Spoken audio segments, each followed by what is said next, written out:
Welcome to Cooking Companion TV and this recipe demo of fried pickles. I'm Jenna Edwards and this is a fun one, y'all. Fried dill pickles are a very southern thing and a very unique flavor, so give this video a thumbs up if you like it. Let's start with slicing the pickles. I'm using artisan dill pickles from the farmer's market, so I have to slice them myself. If you slice yours, make them 1/4 inch thick, because if they're too thin, the batter will overwhelm the pickle flavor and you lose the whole point of the recipe. And then we need to dry them off, so pat them dry with paper towels and get ready for the batter. Also, I'm making little coins here, but you can do long strips or spears. It does not matter how you slice your pickle.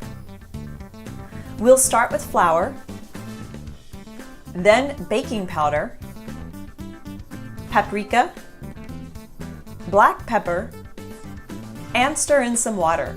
I'm going vegan here, but the original recipe calls for milk and egg, which will change the batter's consistency and its reaction while frying. If you have a favorite beer batter, that is also wonderful with pickles.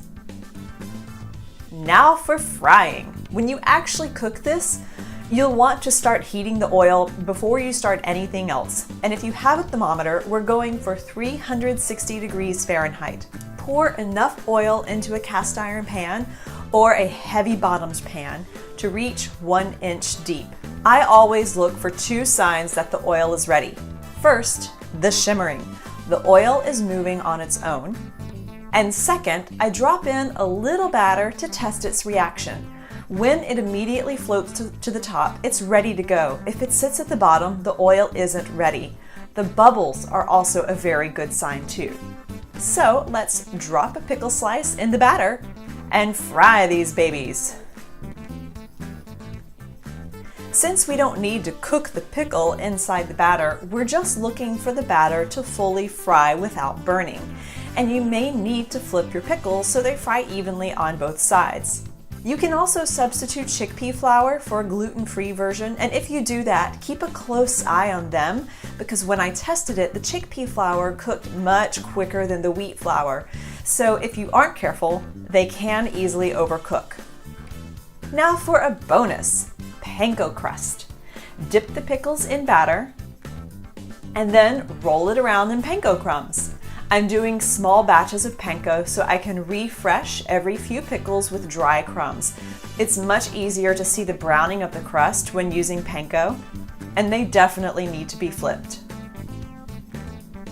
Now as you cook, the oil temperature will drop, especially if you put several pickles in at once, so you may need to increase the heat every so often so your pickles don't easily soak in hot oil.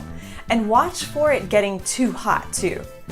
Then use a spider spoon to remove the finished pickles and set them on a wire rack lined with paper towels and serve immediately. I don't dip my pickles in any sauce. To me, the pickles and batter should be enough flavor. The typical dips are buttermilk ranch dressing or something spicy like Cajun comeback sauce. And after having the panko crusted pickles, the non-panko pickles aren't as good now. Try to say that 3 times fast. Now I'm a bit biased to suggest not skipping the panko. And there you have it, y'all, Southern fried pickles. The full recipe is at cookingcompaniontv.com. Give this video a thumbs up if you liked it, and subscribe to this channel for more demos just like this. I'm Jenna Edwards, and thanks for watching.